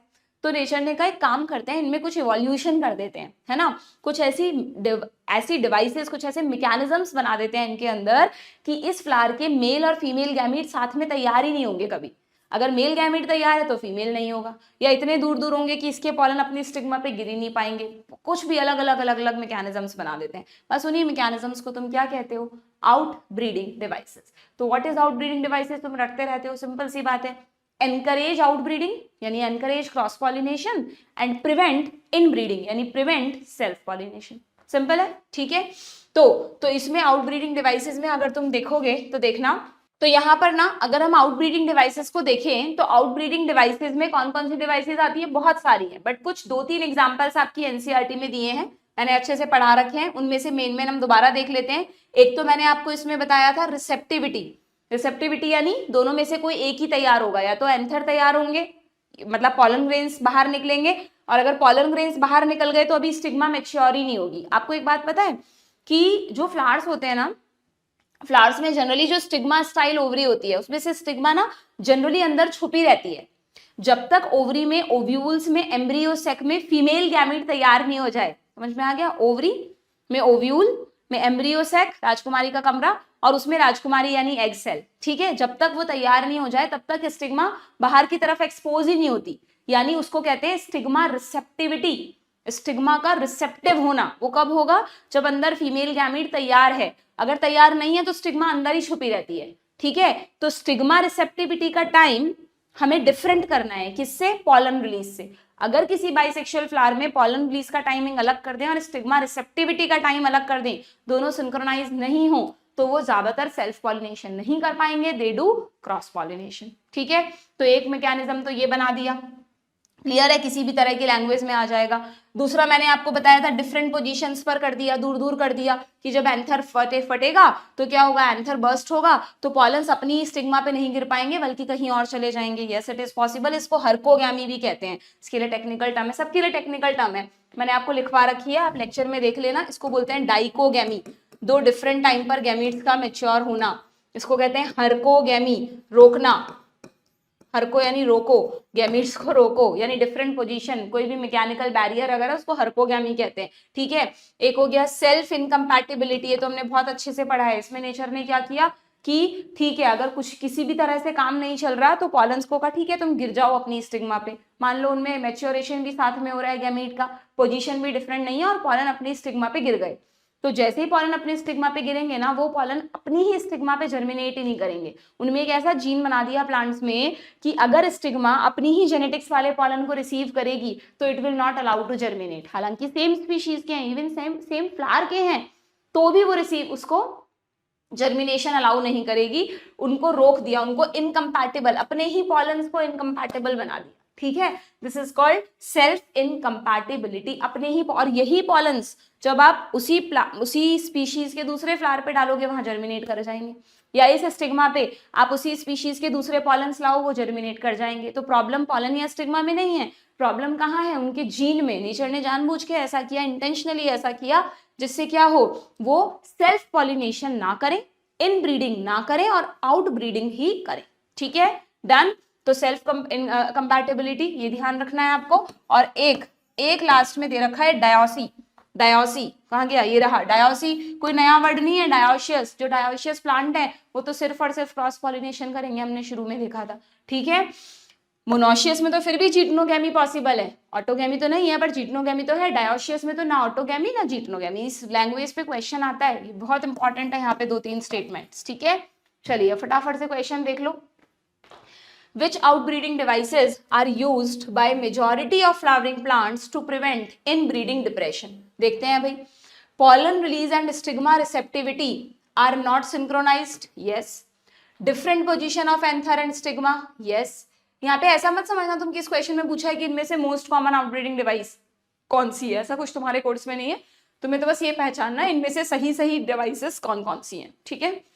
Production of different types of pollen grains, production of different types of pollen grains, नहीं ऐसा कुछ नहीं पढ़ते हम। Formation of unisexual flowers along with bisexual flowers, नहीं, अगर यूनिसेक्सुअल फ्लावर्स के साथ अगर उस प्लांट पे बाइसेक्सुअल फ्लावर्स होंगे, ऐसा कभी नहीं होता बच्चों। अगर कोई स्पीशीज यूनिसेक्सुअल फ्लावर बना रही है तो वो यूनिसेक्सुअल ही बनाएगी, अगर बाइसेक्सुअल बना रही है तो बाइसेक्सुअल ही बनाएगी, ऐसा नहीं होता कि वो दोनों तरह के फ्लावर बनाए। क्लिस्टोगैमस और चेस्मोगैमस तो बन सकते हैं साथ में, पर ऐसा नहीं हो सकता कि पपाया में यूनिसेक्सुअल भी हो और बाइसेक्सुअल भी हो, नेवर, ठीक है। अच्छा, इससे एक चीज और याद आई, एक मिनट इसको पूरा कर ले, ये सही है तो यहाँ पर first second and fifth, first second and fifth ये हो जाएगा, ठीक है। एक जो ये जो मैंने तुम्हें मोनोशियस डायोशियस बताया था ना अभी शुरू में, इनके एग्जांपल्स जरूर याद रखना बच्चों। ये वाला केस जिसमें बाइसेक्सुअल फ्लावर्स होते हैं, जो तुम्हारे चारों तरफ हैं, रोज, मैरीगोल्ड, जो भी कॉमन फ्लावर्स हैं वो इसी में आते हैं, इनके एग्जाम्पल्स जनरली पूछ लिए जाते हैं, you have to be particular. इनके एग्जाम्पल्स में तुम्हें याद रखना है, एक तो मेज, मक्का, कॉनकॉब में ऐसा होता है मक्के में, ठीक है, मेल इन्फ्लोरेसेंस अलग होता है, फीमेल इन्फ्लोरेसेंस अलग होता है, फीमेल इन्फ्लोरेसेंस से मक्का बनता है जो हम खाते हैं, ठीक है, मेज, जिसको आप कॉनकॉब भी कहते हैं, कॉर्न भी कहते हैं। और इसके अलावा ट्रिपल सी याद रख सकते हो आप, कुकुरबिट्स, कुकुरबिट्स में ऐसा होता है, कैस्टर में ऐसा होता है, कुकुरबिट्स, कैस्टर, और एक और है ना, देखो दिमाग से निकल गया बताते बताते, कुकुरबिट्स, कैस्टर, एक क्या था सी से, हाँ अभी याद आएगा तब बताती हूँ, मेज, cucurbits, castor, cucurbits, castor, cucumbers हो गया, कुकुरबिटेसी हो गया, कुकुम्बर्स तो चलो कोई नहीं, भूल गई, बताऊंगी अभी जब याद आएगा, ठीक है। और यहाँ देख लो, यहाँ पर कौन कौन सा है, तो यहाँ पर आपके एग्जाम्पल्स में आता है papaya, very very common example, बहुत बार पूछा जाता है। पपाया में अलग अलग होता है, मेल प्लांट अलग है, फीमेल प्लांट अलग है। इसी तरह पपाया के अलावा केला, बनाना बोलते हैं ना हम, केला और केली का पेड़, तो दोनों अलग अलग होते हैं, मेल और फीमेल अलग अलग होते हैं। एक वाटरमेलन, वाटरमेलन याद रखना, और एक खजूर भी याद रखना बच्चों, डेट पाम, कई बार नीट में आया है ऑप्शंस में, डेट पाम, ठीक है, क्लियर। तो ये आपको ध्यान रखने हैं, बिल्कुल ही निकल गया, ये नहीं है, मेज अलग था, एम अलग था, कुकुरबिट्स, कैस्टर और पता नहीं क्या था, कोई नहीं, है ना, तुम्हें पढ़ा रखा है, कमेंट बॉक्स में लिख देना तो फिर बाकी बच्चे देख लेंगे वहां से। चलो ठीक है, आगे बढ़े, नेक्स्ट एग्जाम्पल्स के बाद आ जाते हैं हम वापस हमारे क्वेश्चन पर। क्या था हमारा क्वेश्चन, ये वाला हमने कर लिया, आउटब्रीडिंग डिवाइसेस के क्वेश्चंस हो गए। चलिए आगे आते हैं, एक और क्वेश्चन है आउटब्रीडिंग का ही, कि unisexuality of flower, unisexual flowers का मतलब हमेशा डायोशियस प्लांट नहीं, यूनिसेक्सुअल फ्लावर सेम प्लांट पे भी हो सकते हैं, डिफरेंट प्लांट पे भी हो सकते हैं। तो कह रहा है कि अगर फ्लावर यूनिसेक्सुअल है तो वो क्या प्रिवेंट करेगा, तो वो ऑटोगैमी तो प्रिवेंट करेगा बट नॉट जीटनोगैमी, क्योंकि अगर यूनिसेक्सुअल फ्लावर सेम प्लांट पर है तो जीटनोगैमी तो होगी ना।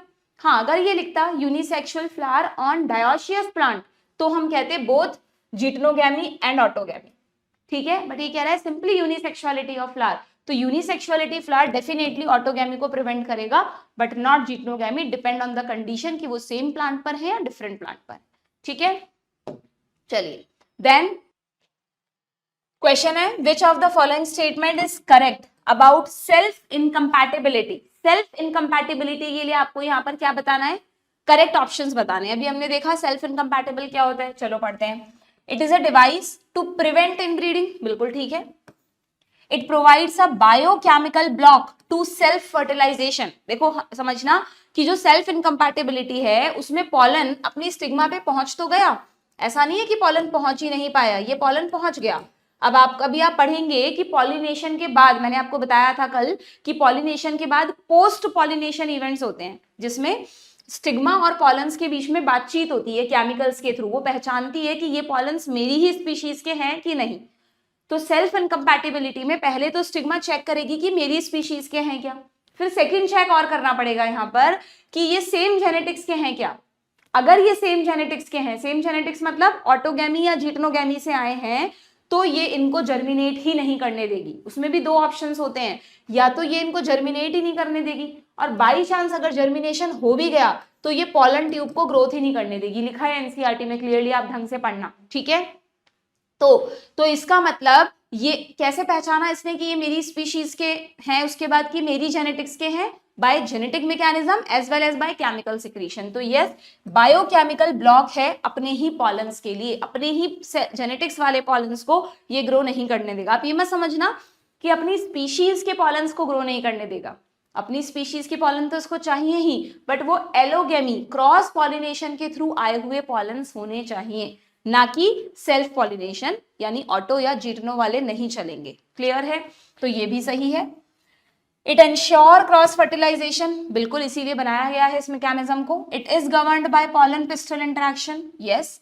It is governed bye series of multiple alleles, ये तुम्हारे कोर्स में नहीं है बट ये तो मैंने तुम्हें बता ही दिया कि एक जेनेटिक मैकेनिज्म है। जेनेटिक मैकेनिज्म में भी कई सारे एलील्स हैं जो इसको डिसाइड करते हैं, ठीक है, तो ये भी सही है। It prevent self pollen, self pollen का मतलब जो या तो सेम फ्लावर से आए हो या ये और है, या अपने ही प्लांट के दूसरे फ्लावर से आए हो, यानी जिटनोगैमी एज वेल एज ऑटोगैमी दोनों को प्रिवेंट कर रहा है। बिल्कुल ठीक। कैसे कर रहा है, प्रिवेंट कैसे कर रहा है, देखो मैकेनिज्म दिया है, फ्रॉम फर्टिलाइजिंग द ओव्यूल। अगर ये पॉलन ट्यूब अंदर पहुंच जाती तो मेल गैमीट्स ओव्यूल के अंदर बैठे फीमेल गैमीट को फर्टिलाइज कर देते। तो सेल्फ इनकम्पैटिबिलिटी क्या करता है, फर्टिलाइजेशन को रोकता है। बट कैसे रोकता है, बाय इनहिबिटिंग पॉलन जर्मिनेशन, या तो पॉलन को जर्मिनेट ही नहीं होने देता, या ये भी और है, या पॉलन ट्यूब की ग्रोथ नहीं होने देता पिस्टल में। बिल्कुल सही स्टेटमेंट है, आप एनसीईआरटी में पढ़ लेना। तो यहां पर सारे ही statements are correct, so answer हो जाएगा ऑल ऑफ द अबव। ठीक है, क्लियर? चलो आगे बढ़ते हैं, नेक्स्ट क्वेश्चन पर आते हैं। नेक्स्ट क्वेश्चन क्या है, अ डाइकॉट प्लांट, अच्छा फिर से वही डायोशियस मोनोशियस पे क्वेश्चन है। देखो, a dicot plant bears flower but never produce fruits and seeds. एक ऐसा डाइकॉट प्लांट जिसपे फ्लावर्स तो दिख रहे हैं आपको, बट ना तो कभी फ्रूट आते हैं ना कभी सीड आते हैं। हिंट समझ रहे हो? इसका मतलब ये मेल फ्लावर्स हैं बच्चों। मेल फ्लावर कहाँ से फ्रूट बनाएगा, फ्रूट तो ओवरी से बनेगा, ओवरी फीमेल फ्लावर में होगी। ठीक है, the most probable cause for the above situation, सिर्फ तुम्हें कंफ्यूज किया है, हमें लगेगा पता नहीं कौन कौन से कंडीशंस हम दिमाग में सोच लेंगे, बट यहाँ सिंपली मेल फ्लावर, जैसे वो वाली बात है ना कि ऐसे मैंने सुना था कि जैसे केले का पेड़ होता है तो लोग बोलते हैं उस केले के पेड़ की पूजा करनी चाहिए जिसमें है ना कभी भी फ्रूट्स नहीं आते। तो एक्चुअली वो लॉजिक ये है कि वो मेल प्लांट की पूजा करें, है ना, फीमेल प्लांट मतलब जो भी व्हाटएवर उसके पीछे रीजन है कि वो किसी भगवान का एक मतलब बृहस्पति जी का जिनका भी इंडिकेशन होता है, तो वो मेल प्लांट की पूजा करनी है। तो कैसे आइडेंटिफाई करेंगे कि भाई उसमें कभी फ्रूट नहीं आएंगे, बट ऑब्वियसली क्योंकि वो तो मेल प्लांट है, वो मेल फ्लावर्स बनाएगा, वो पॉलन का सोर्स है, और जब वो पॉलन्स फीमेल इन्फ्लोरेसेंस पे गिरेंगे बनाना के, तब उस प्लांट में दूसरा वाला जो फीमेल प्लांट है उसमें आपको फ्रूट मिलेगा। ठीक है, सीधी सी बात है। तो अगर ये कंडीशन है तो पहले तो मुझे बताओ प्लांट डायोशियस है कि मोनोशियस है, बट ऑब्वियस प्लांट डायोशियस है, मोनोशियस तो नहीं हो सकता। ठीक है, अब डायोशियस में भी ये कह रहा है कि प्लांट डायोशियस है और उस पर ओनली पिस्टिलेट फ्लावर लगे हैं, पिस्टिल फीमेल पार्ट, ये कह रहा है फीमेल फ्लावर्स हैं, गलत। उस पर दोनों तरह के फ्लावर्स लगे हैं, बिल्कुल गलत, वो डायोशियस ही नहीं हो सकता अगर दोनों फ्लावर्स हो तो। एंड डायोशियस है और स्टैमिनेट फ्लावर्स हैं उस पर, यानी मेल फ्लावर्स हैं, बिल्कुल ठीक। तो ऑप्शन डी। ठीक है, हाँ देखो इसको पढ़ाते पढ़ाते वो एग्जाम्पल भी याद आ गया मुझको, ट्रिपल सी में वो है कोकोनट। यस, मैंने कहा था ना बहुत अच्छी तरह पढ़ते हैं हम, एकदम दिमाग से निकल रहा था, ये रहा कोकोनट, कोकोनट। ठीक है, triple C, coconut, castor, cucurbits. Coconut में भी male female and male flower अलग अलग होते हैं बट सेम प्लांट पे लगे रहते हैं। ठीक है, यहाँ पर हो गया पपाया, बनाना, वाटरमेलन, डेट पाम। ठीक है, ओके डन, समझ में आ गया यहाँ तक आप लोगों को। नेक्स्ट क्वेश्चन पर आते हैं।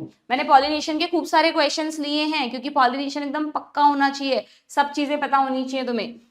नेक्स्ट क्वेश्चन क्या है, which option is correct, pollination gives the guarantee of the promotion of post pollination event. अच्छा, पोस्ट पॉलिनेशन इवेंट आ गए, ये छोटा सा ही टॉपिक है, इसको भी कर लेते हैं, फर्टिलाइजेशन हम नेक्स्ट क्लास में करेंगे। अब इसके बाद पॉलन पिस्टल इंटरेक्शन, इस टॉपिक को तुम दूसरा नाम भी लिखोगे, इसी को कहते हैं बच्चों पॉलन और पिस्टल के बीच में इंटरेक्शन होना, इसी को तुम कहते हो पोस्ट पॉलिनेशन इवेंट्स। क्या कहते हो उसको, पोस्ट पॉलिनेशन इवेंट्स। ठीक है, पोस्ट पॉलिनेशन इवेंट्स, पॉलिनेशन के बाद होने वाले इवेंट्स। एक आएगा पोस्ट फर्टिलाइजेशन इवेंट, वो भी बात की बात है, पहले तो आपको पॉलिनेशन के बाद वाले इवेंट्स करने हैं। ठीक है, तो पोस्ट पॉलिनेशन इवेंट में एक तो अभी समझाया मैंने तुमको, सबसे पहला इवेंट होता है कंपैटिबिलिटी चेक करना, स्टिग्मा चेक करती है कि ये पॉलन्स मेरी ही स्पीशीज के हैं या नहीं, बस इतना ही चेक करना होता है। सब में सेल्फ इनकम्पैटिबिलिटी मत लगा देना। सेल्फ इनकम्पैटिबिलिटी बहुत लिमिटेड प्लांट्स में होती है, जिसका एक एग्जांपल है टबैको प्लांट। ठीक है, दे नहीं रखा तुम्हारी बुक में बट मैंने बता दिया तुम्हें वैसे ही। देन सेकंड क्या होगा, जैसे ही पॉलन और पिस्टल चेक कर लेते हैं अपनी कंपैटिबिलिटी को, कैसे चेक करते हैं, बाय केमिकल डायलॉग। ये भी याद रखना, दोनों केमिकल्स रिलीज करते हैं। हमारी तरह बात तो कर नहीं सकते, जैसे हमारे में लड़का लड़की शादी से पहले एक दूसरे से बात करते कि दूसरी कंपैटिबिलिटी चेक करते हैं ना, हालांकि एक मुलाकात में होती नहीं है चेक, बट फिर भी करते तो हैं चेक। तो वैसे ही यहाँ पर एक ही मीटिंग में उनको अपनी कंपैटिबिलिटी चेक करनी है। ठीक है, और वो एक मीटिंग किसके थ्रू होगी, केमिकल्स के थ्रू होगी, केमिकल डायलॉग। और ये भी पूछा जाता है कि वो केमिकल्स कौन से हैं, तो दे आर सम प्रोटीनेशियस, वो कुछ प्रोटीन्स होते हैं बच्चों, ये लिखा हुआ। ठीक है, dialogue is mediated by chemical components. ठीक है, और ये केमिकल्स कुछ प्रोटीन्स हैं, ध्यान रखिएगा। चलिए देन इसको ही जब ये सब समझ में आया ना बॉटनिस्ट को, तो आप वो पढ़ते हो ना, हम हाइब्रिड्स भी बनाते हैं कई बार, ऐसे हाइब्रिड जो दो अलग अलग स्पीशीज के प्लांट से बनाए गए हों, तो फिर कैसे पॉसिबल है। आप किसी एक स्पीशीज के पॉलन को अगर दूसरी स्पीशीज के स्टिग्मा पे डालोगे तो वो तो उसको अलाउ ही नहीं करेगी, बट हम उन केमिकल्स को चेंज करके, मॉडिफाई करके, उनको उल्लू बना के, उनको बुद्धू बना के कि यार उसके केमिकल्स उसमें लगा दिए, उसको लगा मेरी स्पीशीज का पॉलन है और उसको अलाउ कर दिया, ऐसा कुछ करते हैं चेंजेस वहां पे प्रोसेस में, तब जाके दो अलग अलग स्पीशीज का एक हाइब्रिड प्रोड्यूस होता है। इसके लिए लाइन लिखी हुई है, पढ़ लेना। ठीक है, तो फर्स्ट इवेंट हुआ कंपैटिबिलिटी चेक। जैसे ही कंपैटिबल पॉलन होगा, क्या स्टिग्मा अलाउ कर देगी, अलाउ का मतलब पॉलन जर्मिनेट हो जाएगा, पॉलन से छोटी सी पॉलन ट्यूब निकलेगी from vegetative tube cell along with intine, exine वहीं रह जाएगी, इंटाइम सेल वॉल है तो उसके साथ साथ लंबी हो जाएगी। ठीक है, सेकेंड हो गया pollen tube, pollen germination. Then third होगा पॉलन ट्यूब की ग्रोथ। कहाँ से ग्रोथ करना है, पहले स्टिग्मा को क्रॉस करना है, फिर स्टाइल को, फिर ओवरी के अंदर एंटर करना है, फिर ओव्यूल के अंदर। ठीक है, अच्छा इसमें एक बहुत इंपॉर्टेंट क्वेश्चन बनता है यहाँ पर, जो मैंने तुम्हें शुरू से नहीं बताया, अभी तक एक भी बार डिस्कस नहीं किया हमने, कि मैंने तुमको जो पॉलन ग्रेन का स्ट्रक्चर बताया था, तब आपको कहा था कि एक तो ये बड़ी वाली वेजिटेटिव सेल है और एक इसके अंदर छोटी जनरेटिव सेल होती है ना। तो आपको ध्यान है, हमने जब पढ़ा था ये चैप्टर, तो हमने पढ़ा था कि या तो पॉलन 2 सेल्ड होता है या 3 सेल्ड होता है। ये 2 सेल्ड पॉलन है, एक बड़ी सेल उसके अंदर एक छोटी cell, this is 2 celled pollen.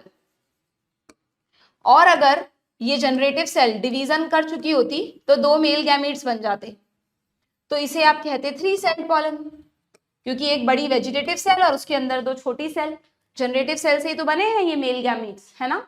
तो एंजियोस्पर्म्स पे क्वेश्चन आता है ना कि एंजियोस्पर्म में कितने % स्पीशीज हैं जो 2 सेल्ड में पॉलिनेट होती हैं और कितनी 3 सेल्ड में होती हैं। तो मैंने आपको बताया था कि जो 2 सेल्ड है वो ज्यादा समझदार है, उन्होंने कहा हम अपनी एनर्जी क्यों वेस्ट करें मेल गैमीट्स बनाने में, पता नहीं सही जगह पहुंचेंगे भी या नहीं पहुंचेंगे। तो जो ज्यादा एंजियोस्पर्म समझदार वाले हैं, तो 60% एंजियोस्पर्म्स तो अपने पॉलन्स को 2 सेल्ड स्टेज में ही भेज देते हैं, कि अगर तुम सही जगह पर पहुंचे और जर्मिनेशन हुआ पॉलन ट्यूब का, तो जैसे ही पॉलन ट्यूब इमर्ज होगी ना, उसके बाद इस जनरेटिव सेल में मैकेनिज्म डाल दिया, उसके बाद तुम मेल गैमीट बनाना। ठीक है, बट 3 सेल्ड 40% एंजियोस्पर्म ऐसे हैं, वो कहते हैं यार तुम सही जगह पहुंचो नहीं पहुंचो, हम तुम्हें पूरा तैयार करके भेजेंगे। ठीक है, तो उन्होंने चाहे एनर्जी खर्च हो सेल डिवीजन में, कोई बात नहीं, उन्होंने जनरेटिव सेल को भी डिवाइड करा दिया, मेल गैमीट बना दिया और 3 सेल्ड पॉलन्स को रिलीज करते हैं। ठीक है, तो इस केस में तो ठीक है, कोई दिक्कत ही नहीं है, मेल गैमीट है, आराम से आगे आते जाएंगे। बट इस केस में पूछा जाता है कि 2 सेल्ड पॉलन में अगर पॉलन रिलीज हुआ है तो वो कौन सा टाइम है जब जनरेटिव सेल डिवाइड करेगी। तो ध्यान रखना, जब पॉलन ट्यूब स्टिग्मा में ग्रोथ कर रही है, स्टाइल में भी नहीं आई अभी, स्टिग्मा भी तो थोड़ी सी है ना ब्रॉड, तो जब पॉलन ट्यूब स्टिग्मा में ये स्टिग्मा है, स्टिग्मा में ग्रोथ कर रही है, तब ये जनरेटिव सेल डिवाइड करेगी। ठीक है, ऐसा एनसीईआरटी में लिखा हुआ और क्वेश्चन भी आया हुआ है इस पर, यहाँ लिखी है लाइन, हाईलाइट कर लेना, ये रहा कि जहां पे 2 सेल पॉलन रिलीज होते हैं, वहां जनरेटिव सेल डिवाइड करके मेल गैमीट कब बनाती है, during the growth of pollen tube in the stigma, not style, style नहीं, स्टिग्मा सबसे ऊपर वाला पार्ट। ठीक है, पूछ लेंगे तुमसे कि बिफोर जर्मिनेशन या आफ्टर जर्मिनेशन, तो आफ्टर जर्मिनेशन, बट सबसे स्टार्टिंग में स्टिग्मा में ही वो डिवाइड हो जाती है। ठीक है, क्लियर। देन पॉलन ट्यूब की जब ग्रोथ होगी तो तुम्हें पता है केमिकल्स कौन सिक्रीट कर रहा है जिससे वो नीचे सही रास्ते पर आए, उनकी एंट्री को गाइड कौन कर रहा है, सिनर्जिड्स, वो जो एग सेल की दो सखियां हैं सिनर्जिड्स, उनका फिलीफॉर्म एपरेटस पढ़ा था क्या हमने, वो कर रहा है, ठीक है, उसकी जो दो फ्रेंड्स हैं। Then many recent studies have shown that filiform apparatus present at the micropylar end, अच्छा ठीक है पूरा नहीं पढ़ रहे हम, ठीक है। तो बस इस ऐसे करते करते जो पॉलन ट्यूब है वो सही जगह पर पहुंच जाएगी। सही जगह पर मतलब पहले ओव्यूल में एंटर करेगी और ओव्यूल के अंदर ये एम्ब्रियोसेक है ना, इसको तुम ओव्यूल तो नहीं समझ रहे, दिस इज एम्ब्रियोसेक। ओव्यूल तो ये रहा, ये जो ये वाला बनाया दिस इज ओव्यूल, ठीक है। तो entry into ovule then entry into embryo sac, ठीक है। एम्ब्रियोसेक में एंटर करके भी एक और इंपॉर्टेंट क्वेश्चन आता है, पहले तो ओव्यूल पर आता है कि ओव्यूल में ये कहां से एंटर करती है, चैलेजा से, इंटेग्यूमेंट से या माइक्रोपाइल से। तो मोस्ट केसेस में माइक्रोपाइल से, उसको पोरोगैमी कहते हैं, पढ़ा रखा है मैंने तुम्हें। फिर जब एम्ब्रियोसेक में एंटर करती है तो एम्ब्रियोसेक में ये चैलेजल एंड से एंटर करके क्या करेगी, वहां तो 3 एंटीपोडल बैठी हैं, राजकुमार को तो अपनी राजकुमारी से मिलना है जल्दी, राजकुमारी कहाँ बैठी है, एग एपरेटस। एग एपरेटस कहाँ होता है, हमेशा माइक्रोपाइलर एंड पर। तो डू रिमेंबर एम्ब्रियोसेक में जो एंट्री होती है वो हमेशा माइक्रोपाइलर एंड से होती है, ठीक है। और कैसे होती है देखना, ये दो सेल्स में तुम इन दोनों को सिनर्जिड मत समझ लेना, क्योंकि हम जनरली ये सोचते हैं कि जो अगल बगल में सेल्स हैं दोनों सिनर्जिड हैं और एक सेल तो पीछे बैठी है। यहाँ पर डायग्राम को ऐसे मोड़ के दिखाया है तुम्हें, देखो इस सेल में फिलीफॉर्म एपरेटस कहाँ है, तो दिस इज एग सेल, हम ध्यान से नहीं पढ़ते कई बार, दिस इज सिनर्जिड, दूसरी सिनर्जिड इसके पीछे है यहाँ, ठीक है। तो जो दो सिनर्जिड्स हैं पॉलन ट्यूब दोनों में से किसी के भी थ्रू एंटर कर सकती है। ये भी बड़ी ध्यान देने वाली बात है कि पॉलन ट्यूब सीधा एग सेल में एंटर नहीं करती, pollen tube enter into one of the synergids, जो दो सिनर्जिड है किसी में भी, उसकी इच्छा है किसी भी सिनर्जिड में घुस जाएगी, और जब वो सिनर्जिड में घुसती है तो सिनर्जिड तुरंत डीजेनरेट होना शुरू कर देती है। देखो इस डायग्राम को, इस डायग्राम में सिनर्जिड कहाँ गई, पूरी डीजेनरेट हो गई है, क्योंकि जैसे ही सिनर्जिड फटेगी डीजेनरेट होगी, जो दो मेल गैमीट उसके अंदर रिलीज हुए हैं ना, वो दोनों मेल गैमीट्स आर फ्री, एक इधर एग सेल के पास चला गया, दूसरा पोलर न्यूक्लियाई के पास चला गया। This is the diagram of degenerating synergid. दूसरी भी सिनर्जिड डीजेनरेट हो जाएगी और जिसमें मेल गैमीट रिलीज किए हैं वो भी हो जाएगी, ठीक है। और यहां पर भी देख लो कि जब ये एंटर करती है तब फिलीफॉर्म एपरेटस के थ्रू एंटर करती है। एग्जैक्टली कहां पे पर्स किया उसने, फिलीफॉर्म एपरेटस के थ्रू, ठीक है। यहाँ पर एक लाइन लिखी है देखो तुम्हारी एनसीईआरटी में, कहाँ गई वो लाइन, बहुत इंपॉर्टेंट लाइन है कि ये मेल गैमीट्स को कहाँ रिलीज करती है, पॉलन ट्यूब मेल गैमीट्स को कहाँ रिलीज करती है, ये रहा, यहीं पर तो थी वो लाइन, मैंने तुम्हें बताई थी पढ़ाते वक्त। अब है ना बीच बीच में एनसीईआरटी में इस तरह से लाइंस ढूंढना बड़ा मुश्किल काम है, देखते हैं कहीं मिल जाए तो। ये रहा, pollen tube after reaching the ovary enter the ovule through micropyle. Ovule में तो ओव्यूल में फिक्स नहीं है माइक्रोपाइल से करे, चैलेजा से भी कर सकती है, कहीं से भी कर सकती है, मोस्टली माइक्रोपाइल से करती है, that is called porogamy. But enter, पहले यहाँ पे एक लाइन आनी चाहिए थी, enter into embryo sac always through micropylar and then enter one of the synergids through the filiform apparatus। synergids में किसके थ्रू एंटर करती है, फिलीफॉर्म एपरेटस के थ्रू। बट उसमें भी ध्यान रखना मेल गैमीट्स को कहाँ रिलीज करती है पता है, मेल गैमीट्स को फिलीफॉर्म एपरेटस में नहीं छोड़ती, फिलीफॉर्म एपरेटस भी फिर डिजेनरेट हो जाता है, साइटोप्लाज्म ऑफ सिनर्जिड में छोड़ती है। वेयर इट एग्जैक्टली रिलीज, कहीं लिखा है बच्चों, मैंने तुम्हें बताया था लेक्चर के वक्त पे, भी मुझे मिल नहीं रहा है, where it exactly release the male gametes. तो ध्यान रखना, ये देखो यहाँ पर आप देख रहे हो अभी छोड़े नहीं है इसने मेल गैमीट, अंदर तक गई है पॉलन ट्यूब, फिलीफॉर्म एपरेटस को भी पर्सिंग करके अंदर तक गई है, दिख रहा है ना आपको। और फिर साइटोप्लाज्म में फट गई पॉलन ट्यूब और यहाँ पर दो मेल गैमीट्स को रिलीज किया और फिर ये दोनों अपनी अपनी जगह जाएंगे, ठीक है।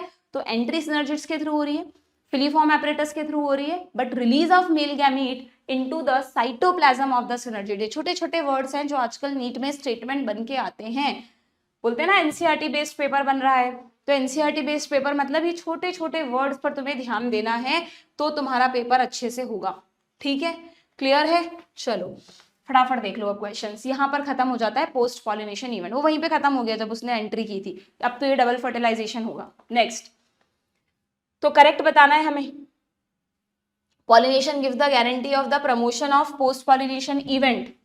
हाँ क्या कह रहा है, ये कह रहा है कि pollination gives the guarantee of post pollination event, कि अगर पॉलिनेशन हुआ है तो पोस्ट पॉलिनेशन होगा ही होगा। बिल्कुल गलत, क्या पता पॉलिनेशन सही हुआ है कि नहीं हुआ है, अगर सही हुआ है पॉलिनेशन तो ही पोस्ट पॉलिनेशन इवेंट सक्सेसफुली होंगे, ठीक है, इट डज नॉट गारंटी। यहाँ लिखा हुआ है एनसीईआरटी में, शुरू में पढ़ लेना तुम, ये देखो जहां पर ये टॉपिक शुरू होता है, ये रहा, pollination does not guarantee the transfer of right type of pollen. ठीक है, ये किसका डायग्राम है? ये तुम्हें एक ही स्टाइल के अंदर इतनी सारी पॉलन ट्यूब्स दिखाई हैं बच्चों, एक ही स्टाइल के अंदर खूब सारी पॉलन ट्यूब्स जा सकती हैं, क्योंकि एक ओवरी में पता नहीं कितने ओव्यूल हैं, हर ओव्यूल में एक एक एम्ब्रियोस है, सब में एक एक फीमेल गैमीट है, 100 200 1000 2000 ओव्यूल भी तो होते हैं। ठीक है, क्लियर है? चलो नेक्स्ट क्या है? The events from pollen deposition on the stigma until pollen tube enter the ovule are referred as pollen pistil interaction. Yes, entry into the ovule, वहां तक के इवेंट्स को पोस्ट पॉलिनेशन इवेंट्स कहते हैं, एग्जैक्टली एनसीईआरटी में लिखा हुआ है। ठीक है, pollen pistil interaction is a dynamic process, ये तो ठीक है, इन्वॉल्विंग पॉलन रिकॉग्निशन, ये भी ठीक है, followed by only promotion of the pollen. अच्छा कह रहा है कि पॉलन पिस्टिल इंटरेक्शन में जब पॉलन को रिकॉग्नाइज करती है स्टिग्मा, तो it is followed by only promotion of pollen. वो हर पॉलन को प्रमोट कर देती है कि जाओ अंदर पॉलन ट्यूब ले जाओ, नहीं, या तो प्रमोशन होगा या तो रिजेक्शन होगा। अगर सही स्पीशीज का है तो प्रमोशन, गलत स्पीशीज का है तो रिजेक्शन। ठीक है, pistil has no ability to recognise the pollen, मतलब कह रहे हैं इनके बीच में चेकिंग ही नहीं होती, बातचीत ही नहीं होती, ये भी गलत है। ठीक है, तो सही स्टेटमेंट हमें मिल गया option B. Clear? Find out the correct sequence of events. ठीक है, अभी बताया, बताओ सबसे पहले क्या होगा? सबसे पहले ये रहा, पिस्टिल रिकॉग्नाइज करेगी करेक्ट पॉलन को। ठीक है भाई, अगर ये पॉलन करेक्ट है तो क्या करेगी? हाँ, तो ये रहा, पॉलन ट्यूब ग्रो कर जाएगी, यानी पॉलन जर्मिनेशन होगा थ्रू स्टिग्मा, फिर स्टाइल में जाएगी। ठीक है भाई, स्टाइल में जाने के बाद पॉलन ट्यूब ओव्यूल्स में जाएगी थ्रू ओवरी, ये भी ठीक है, थोड़ा सा गलत लिखा है, through micropyle of ovary, ovary में नहीं होता, माइक्रोपाइल ओव्यूल में होता है। ठीक है, grammatical mistake. Pollen tube enters one of the synergid and burst to release male gametes. तो सही सीक्वेंस हो गई 1 2 3 4 DCBA, DCBA ये रहा ऑप्शन ए। ठीक है, डन। नेक्स्ट क्या है? If the parent produces bisexual flowers, if the parent produces bisexual flowers. अच्छा, ये वाला टॉपिक आ गया क्या? इसके कितने क्वेश्चन है? इसके 2 ही क्वेश्चन है। ठीक है, चलो ये और कर लें बस 2 क्वेश्चन, या फिर ये नेक्स्ट क्लास में ले, नहीं फिर ज़्यादा हो जाएगा, नेक्स्ट क्लास में इसको पूरा करके ख़त्म करते हैं। इसमें ये है बच्चों कि ये जो हमने पॉलन पिस्टिल इंटरेक्शन पढ़ा ना, इस पॉलन पिस्टिल इंटरेक्शन के बाद एक छोटा सा टॉपिक है आर्टिफिशियल हाइब्रिडाइजेशन। ठीक है, जो मैंने आपको लेक्चर में पढ़ा रखा है। अभी हम हाइब्रिडाइजेशन की बात कर रहे थे कि कई बार बॉटनिस्ट 2 अलग अलग प्लांट्स में हाइब्रिडाइजेशन करवाते हैं। हो सकता है दोनों प्लांट सेम स्पीशीज के हों, क्वालिटीज अलग अलग हों, एक की फाइटिंग पावर अच्छी है, डिजीज रेजिस्टेंस अच्छा है, एक का यील्ड अच्छा है, तब भी हाइब्रिडाइजेशन करवा सकते हैं। और एक नए तरह का हाइब्रिड डेवलप करने के लिए बहुत रेयरली 2 अलग अलग स्पीशीज में भी हाइब्रिडाइजेशन करवा सकते हैं। हमें इस बात से मतलब नहीं है कि किसमें हाइब्रिडाइजेशन करा रहे हैं, हमें इन शॉर्ट इसका प्रोसेस पता होना चाहिए। ठीक है ना, तो मैंने तुम्हें बता रखा है, इसमें 2 प्लांट सेलेक्ट करते हैं अच्छी क्वालिटीज वाले पेरेंट प्लांट। अगर दोनों बाइसेक्सुअल हैं तो एक को मेल मानना है, एक को फीमेल मानना है। ठीक है, जिसे आपको मेल मानना है वहां से आप पॉलन्स ले लो, और जिसे आपको फीमेल मानना है ना, उसमें बहुत जरूरी है कि जो उसमें फ्लावर बर्ड्स लगी हुई हैं, अभी फ्लावर खिलने नहीं चाहिए, जो उसमें फ्लावर बर्ड्स लगी हुई हैं, आप उन फ्लावर बर्ड्स को खिलने से पहले ही, वो प्रोसेस होता है कि कैसे पॉसिबल है, ऐसा करते हैं, या यूं समझ लो, चलो फ्लावर बर्ड में खिल गई फ्लावर बर्ड, ठीक है, अब उसमें वो है एंथर है, स्टिग्मा है, तो एंथर डिहाइस होने से पहले पहले आपको एंथर रिमूव कर देना है। क्योंकि अगर आप इस प्लांट को फीमेल प्लांट मानना चाह रहे हो तो आप चाहते हो कि इसकी स्टिग्मा पे यही वाले पॉलन्स आए जो हम डालेंगे खुद आर्टिफिशियली। ठीक है, अगर बाई चांस इसके एंथर डिहाइस हो जाते हैं और इसके पॉलन्स गिर जाते हैं स्टिग्मा पे, तो आपको क्या पता चलता है जो सीड बने हैं वो सेल्फ पॉलन से बने हैं या क्रॉस पॉलन से बने हैं। आर्टिफिशियल हाइब्रिडाइजेशन में यू वांट क्रॉस पॉलिनेशन, आप चाहते हो कि सिर्फ क्रॉस पॉलिनेशन हो, और वो भी किसका हो, सिर्फ डिजायर्ड पॉलन्स का हो, जो पॉलन्स आप डालोगे ना सिर्फ वही आने चाहिए, ना तो कोई इधर उधर के क्रॉस पॉलन आने चाहिए, ना इसकी स्टिग्मा पे सेल्फ पॉलन गिरने चाहिए। तो मैं क्या करूं, पॉलन रिलीज होने से पहले पहले जो फीमेल प्लांट मान रही हूं उन सब के एंथर्स को काट के हटा दो, मेल पार्ट को काट के हटा दो, तो ई मैस्कुलेशन बोलेंगे, या ई यानी रिमूव, मैस्कुलाइन यानी मेल, इस फ्लावर के जितने भी मेल यानी स्टेमन्स हैं उन सबको पहले ही फोर्स से मतलब कैंची सीजर से किसी से भी बहुत ध्यान से रिमूव कर दो। ठीक है, क्या मुझे जिस प्लांट को मैं मेल प्लांट मान रही हूँ उसमें फीमेल पार्ट को भी हटाने की जरूरत है क्या? बिल्कुल नहीं, क्योंकि male plant is just a source of pollen, उससे मुझे पॉलन इकट्ठे करने हैं, उसके बाद उसमें क्या हो रहा है मुझे कोई मतलब नहीं है। ठीक है, तो इमैस्कुलेशन होता है, कोई ई फेमिनाइजेशन जैसा कुछ नहीं होता है यहाँ पर। ठीक है, और अगर यूनिसेक्सुअल फ्लावर होते तो प्रॉब्लम ही नहीं है, जो मेल फ्लावर हैं वो पॉलन्स दे देंगे, जो फीमेल फ्लावर हैं उन पर सेल्फ पॉलन तो गिर ही नहीं सकते। ठीक है, तो बस ये चीज आपको ध्यान रखनी है। और हाँ, मैं आपको ये भी तो कह रही हूं कि इस फ्लावर पे क्रॉस पॉलन्स नहीं आने चाहिए, तो क्रॉस पॉलन्स मतलब जो हम डालें वही आए, इधर उधर के ना आ जाएं। तो जैसे ही आप एंथर्स को काट के हटा रहे हो, इमैस्कुलेशन कर रहे हो, तुरंत इस फीमेल, अब ये फीमेल फ्लावर बन गया ना, इसकी बैगिंग कर दो, क्योंकि अगर आपने बैगिंग नहीं की, इसको खुला छोड़ दिया तो उसकी स्टिग्मा पे जगह जगह से पॉलन्स आके गिर जाएंगे। तो आपने दो काम किए, वेरी वेरी इंपॉर्टेंट इस टेक्निक के लिए। टू प्रिवेंट सेल्फ पॉलिनेशन आपने किया emasculation, and to prevent undesired cross pollination आपने किया बैगिंग। तो emasculation and bagging are very essential for this technique. फिर भी अगर नहीं समझ में आ रहा तो प्लीज, इतना टाइम नहीं है कि मैं तुम्हें डिटेल में पूरी टेक्निक पढ़ाऊं, एक बार लेक्चर पे जाओ, वहां मैंने बहुत आराम से इस टेक्निक को पूरा एक्सप्लेन किया। ठीक है, क्लियर? तो अब इसके क्वेश्चंस कर लो, और जब आपने बैगिंग कर दी, जब आपको लगे कि यार स्टिग्मा रिसेप्टिव हो गई है, तो पॉलन से इकट्ठे करो, ध्यान से बैग को खोलो, पॉलन्स की डस्टिंग करो, रीबैगिंग कर दो, और अब वेट करो फर्टिलाइजेशन का। जैसे ही फ्रूट बनने लगेगा तुम्हें दिख जाएगा, बैग्स ओपन कर दो। ठीक है, तो स्टेटमेंट 1 कह रहा है if parent produce bisexual flower, अगर ये एक ऐसा प्लांट है जिसमें बाइसेक्सुअल फ्लावर है तो आपको मैस्कुलेशन नहीं करना पड़ेगा। गलत, तो आपको करना पड़ेगा। ठीक है, एक ही प्लांट का करना पड़ेगा बट करना पड़ेगा। The female flower buds are bagged after the flower open, नहीं ये मैं आपको वही समझा रही थी कि ज्यादातर केसेस में हमें सोचने पर तो लगता है मैम ऐसा कैसे पॉसिबल है, पर ऐसा है क्योंकि जनरली क्या होता है ना, जब फ्लावर ओपन हो गया तो हमें नहीं पता कब एंथर बर्स्ट हो जाए, कई बार तो फ्लावर ओपन होते होते ही एंथर बर्स्ट हो जाता है। तो धीरे से बर्ड स्टेज में ही उनकी थोड़ी सी पेटल्स को हटाकर और एंथर्स को रिमूव कर देते हैं और फिर पेटल्स को वापस वो कर देते हैं। तो जनरली फ्लावर ओपन होने से पहले ही इमैस्कुलेशन एंड बैगिंग कर दी जाती है। ठीक है, तो ये कह रहा है कि female flower buds are bagged after the flowers open, तो ये गलत है। फ्लावर ओपन होने के बाद नहीं करते, ये सब चीजें पहले ही कर देते हैं, यानी बोथ इनकरेक्ट, ऑप्शन ए। ठीक है, done. For artificial hybridization sequence बतानी है आपको। सीक्वेंस क्या करें, पहले इमैस्कुलेशन करो, फिर बैगिंग, फिर क्रॉस पॉलिनेशन करवा दो, फिर रीबैगिंग कर दो, ऑप्शन बी। ठीक है, डन। तो यहां पर आपके इस वाले टॉपिक तक के क्वेश्चंस आर्टिफिशियल हाइब्रिडाइजेशन तक के कंप्लीट हो गए हैं। ओके, अब हम नेक्स्ट क्लास में जो रिमेनिंग टॉपिक्स हैं इसके double fertilization and post fertilization events, उनके क्वेश्चंस करेंगे। अगेन कहूंगी चैप्टर लंबा है, थोड़ा सा टेक्निकली इसको समझना पड़ता है, पढ़कर आओगे, नहीं पढ़ रखा तो लेक्चर्स देखकर आओगे, तो क्वेश्चंस करने में, रिवीजन करने में ज्यादा मजा आएगा। ठीक है, कोई भी प्रॉब्लम है you can ask in the comment box, और मुझे जरूर बताना तुम्हें ये सेशंस कैसे लग रहे हैं। ठीक है, गुड बाय।